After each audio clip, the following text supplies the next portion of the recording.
সবসময় মনে রাখবেন, সফলতার একটা সূত্র, দোষ ধরবেন নিজের, অন্যের করবেন প্রশংসা।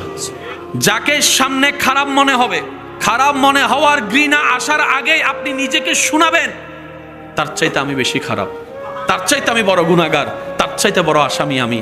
দেখবেন ওর প্রতি আপনার খারাপ ধারণা আসবে না, ঘৃণাও আসবে না। কেন বলছি এই কথা জানেন? আমরা সবসময় অন্যের দোষ দেখার জন্য দূরবীন ইউজ করি, কিন্তু মূলত দরকার ছিল আমাদের আয়না ইউজ করে নিজের চেহারা দেখা, নিজের অতীতকাল দেখা, নিজের কর্ম দেখা। কথা বলেন ঠিক কিনা? আমরা যাকে আজকে এক দুইটা কাজের কারণে অন্যকে খারাপ মনে করছি, হয়তো তার চাইতে বড় বড় গুনার কারণে রবের রহমতের দৃষ্টিতে আমি খারাপ হয়ে আছি, আপনি খারাপ হয়ে আছেন, আমরা খারাপ হয়ে আছি। সেজন্য জান্নাত আল্লাহর হুকুমের উপর নির্ভর। আল্লাহকে খুশি করতে পারলেই জান্নাত হয়ে যাবে। বলেন না সুবহান।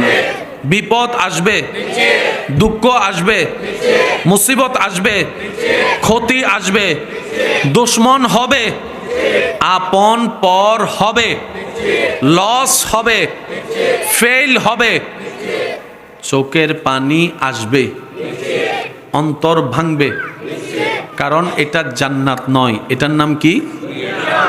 ফরমানকার এবার আল্লাহ পাককে বান্দা বলে, আল্লাহ আমি তো ছোট একটা মানুষ,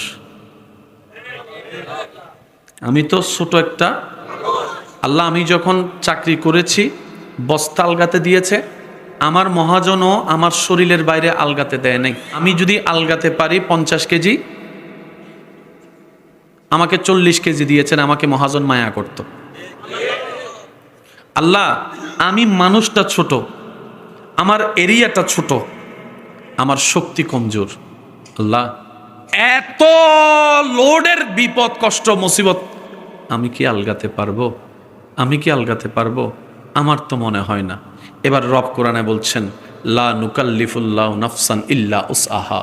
বান্দারে মনে রাখিস, জেনে রাখিস, যে যতটুক আলগাতে পারে আমার বান্দাদের ভিতরে আমি আল্লাহ তাকে ততটুক দিই, এর এক চুলও বেশি দিই না।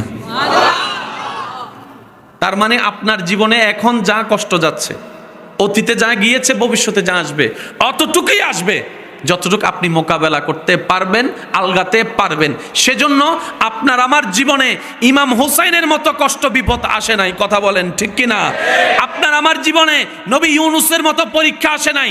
আপনার আমার জীবনে ইব্রাহিম নবীর মতো পরীক্ষায় কোনো আসে নাই। আপনার আমার জীবনে আল্লাহ ওয়ালা, আল্লাহর প্রিয় বান্দাদের মতো পরীক্ষা আসে নাই। দেখবেন ভালো করে, যারা যত আল্লাহর প্রিয় হয়েছে দুনিয়াতে তাদের তত বেশি বিপদও হয়েছে। বলেন না সুবহান। কথা কি মনে থাকবে ইনশাল্লাহ? আজকে থেকে আর কোনো মন খারাপ বলি না ভাইয়া, আজকে থেকে আর কোনো মন খারাপ। দুনিয়াতে যতক্ষণ থাকবো এগুলা থেকে পালাই যাওয়া সম্ভব।